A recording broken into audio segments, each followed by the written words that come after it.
Ардақты пайғамбарымыздың саллаллаху алейхи уассаламның хадистері. Пайғамбарымызға салауат айтудың артықшылығы.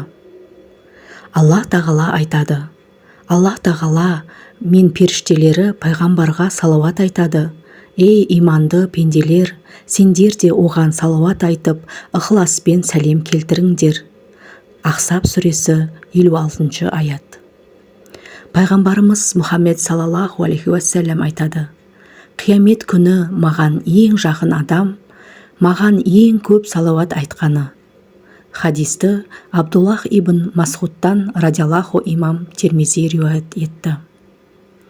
Кім маған бір рет салауат айтса, Алла тағала оған 10 рет рахмет жолдайды. Оның 10 күнәсі кешіріліп, 10 дәрежесі көтеріледі. Хадисті Анас ибн Маликтен радиаллаху имам Насаи риуаят етті. Омар ибн Хаттаб айтады: Пайғамбарыңа салауат айтпайынша, дұғаң аспан мен жердің арасында бүгеліп көтерілмей тұрады. Хадисті Омар ибн Хаттабтан радиаллаху имам Тирмизи риуаят етті.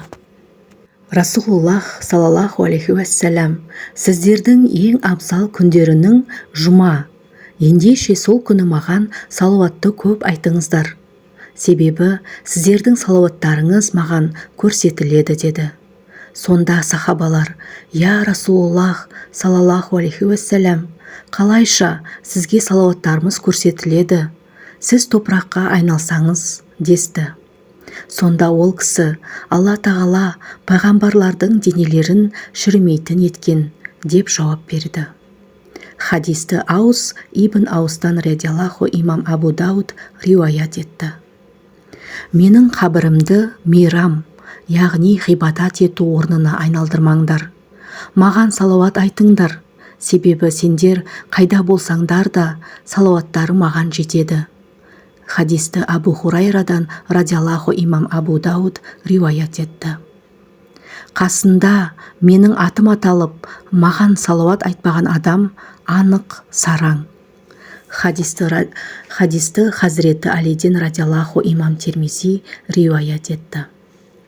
Расулуллах саллаллаху алейхи уассалам намазда Алла тағалаға мақтау, пайғамбарға салауат айтпай дұға еткен кісіні естіп, бұл асығыстық жасады деді. Кейін оны біреуге шақыртып алып, егер біреулеріңіз намаз оқыса, алдымен Раббысын ұлықтап, оған мадақ айтып, кейін пайғамбарға салауат айтсын, одан кейін қалағанша дұға етсін деп бұйырды.